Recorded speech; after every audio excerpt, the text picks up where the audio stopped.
गोदान बोसोरखौ बरायनो लावखार ओंखाम जाग्रा बेखेवदों।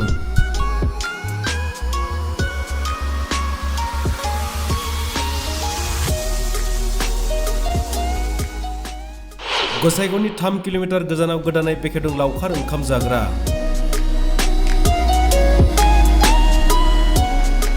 गसाइगावनि बारलांमारियाव थानाय बान्दो खर'आव लावखार ओंखाम जाग्रा थावनिखौ दिनै बेखेवबाय। गोजाम बोसोरखौ बिदाय होग्रा आरो गोदान बोसोरखौ बरायग्रा एबा लावखार ओंखाम जाग्रा नोंथांमोननि थाखाय मोजां खौरां। बे मोजां खौरांखौ नोंथांमोननि सिगाङाव लानानै फैदों बान्दो खर' ससाइटिनि मावथि बिथांमोना। गसाइगाव टाउननि साहा 3 किल'मिटारसो जानथायाव थानाय बारलेंमारि ओनसोलनि बान्दो खर' दैनि सेराव लावखार ओंखाम जाग्रा थावनिखौ दिनै बेखेवबाय। बे लावखार ओंखाम जाग्रा थावनि सोमोन्दै खौरांगिरिनि सिगाङाव मा फोरमायदों मिथिना लानानै फै।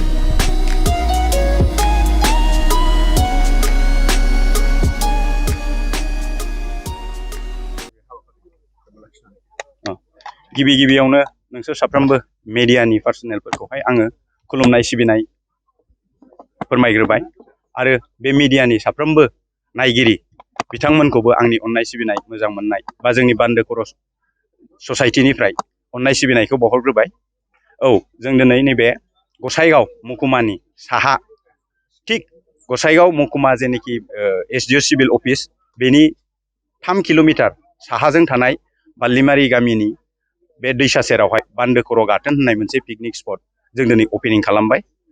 बे पिकनिक स्पटखौ जोंनिनो मानगोनां बिटिसिनि ट्रेन्सपर्ट डिपार्टमेन्टनि इएम मृत्युन्जय नार्जारी सार आरो बेजों लोगोसे फैफानो हानाय जोंनिनो गामिनि कन्ट्राक्टर बा मानगोनां ससियेल वार्कार आदा सागर बसुमतारी आरो बेजों फैफानो हादों जोंनि गुमा समस्तिनि MCLA एन्टासालि सार, बिसिनि आखाइजों जों दिनै बेखेवनो हानानै जोबोद गोजोननाय मोनदों।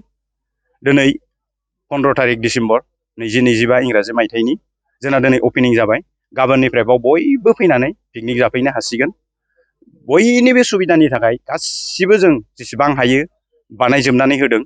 जोंनि बे बान्दो खर' गाथोन पिकनिक स्पटनि एकदम गेजेरजोंनो जोंनि जेनोखि संकसनि ब्रान्स मजाथि दै होनो जों बियो बोहैलांदों। बयबो फैनानै नायफै। आंनि खुगाजों बुंनायनिफ्राय नायफैबा जोबोद समायनासिन नुगोन।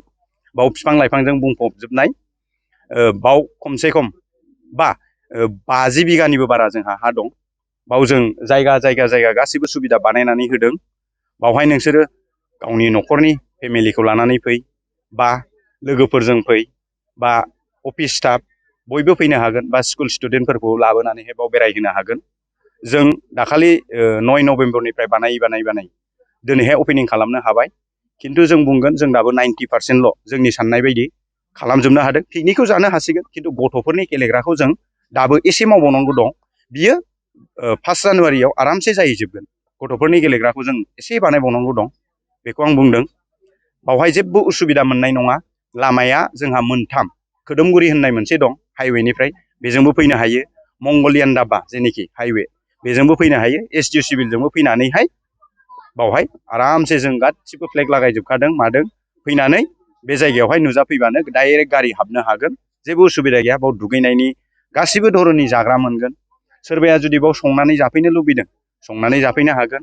नङा संनानै जाया अब्ला अर्डार होनानै जागोन होनब्लाबो गासिबो धोरोननि जोंनि बर'नि जेनोखि जानाय फुंनि ब्रेकफास्टनिफ्राय फिथा, दाउदै, फिथाइ सामथाइ, साहा, लाल साहा हानजा, गाइखेर साहा गासिबो मोनगोन। बेजों लोगोसे चावमिन मम' बेनिबो बेबस्था खालामगासिनो दं। बेजों लोगोसे ओंखामफोर जानो लुबैयोबा जिखुनु धरननि बेदरजोंहाय बाव ओंखाम अर्डार होनानै जानो हागोन। जोंहा बाव गेजेरावनो मोनसे जोंनि बान्दो खर' गाथोन ससाइटिनि अफिस दं। बाव फैनानैबो सुलुं लाफैनो हाजोबगोन। आरो जोङो जोंनि पेज जेनोखि बान्दो खर' गाथोन पिकनिक स्पट पेज बावबो जोंनि जेनोखि अफिसियेल नाम्बार बेखौ हगारबाय। मोननै जोंहा कन्टेक्ट नाम्बार दं। बाव कन्टेक्ट खालामनानैबो फैनो हागोन। जेसेबां बुङो बुंनायनिफ्राय आङो सानदों बयबो फैनानै नायफैबा बिनि नुथायखौ नुगोन आरोखि ना। एकदम मिथिंगायारि सोमखोर। बावहाय एकदम मिथिंगायानो समायनाखा। बाव एथ'ग्राब जेबो बानायनांगौ गैया। अब्लाबो जों एसे साफा खालामनाय मुङैहाय बानायदों। फैबानो नुफैगोन। एकदम बावहाय दैसा गाथोन दं, दुगैफैनो हागोन। औ, टाइम टेबोलनि बाथ्रायाव जोंनो जेन'बा हमनानै लादो दिनै जायोबा जोंनो गाबोन फुङावहाय फोसाबनांगोन। जों फोसाबनायखौ फुंनि 8टासिम लादों।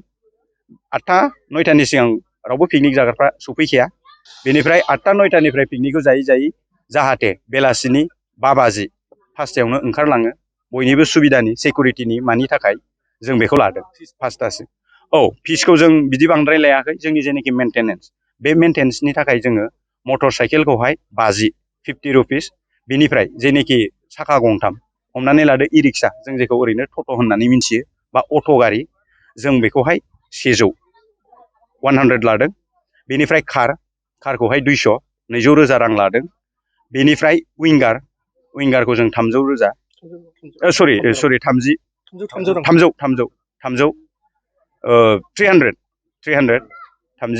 300 रोजा 300 बर'नि होनबा एसे भुल जादों 300 रां लादों बेनिफ्राय जेनाखि बासखौहाय जों बयनिफ्राय बांसिन बासाव रासिन मानसि सफैयो नालाय देरसिनखाय बेखौ जों 500 लादों पार हेड मानसिनि जों बिदि लायाखिसै पार हेडआ जाहैगोन माबा ओरैनो थाबायनानै फैनायबाल' 30 रुपिस लागोन ओरैनो गारि सायावहाय फैनायखौ बे गारियावनो थांबाय बिदि एक्सट्रा गैला पार्किं जोंहा बासनि थाखाय थांनानैहाय एसे बारलांथारनानै जेन'बा 500 मिटारसोआव हाबलांथारनानै मेन गेटनिफ्राय एसे हाबलांथारनानै बासनि पार्किं बास गिदिरखौ जों सिङाव सोनो नागिराखै बाखि गासिबो हाबजोबगोन विंगारनिफ्राय लानानै जेसेबां ओरै फिसा गारि दं गासिबो सिङावनो सोफैजोबनो हागोन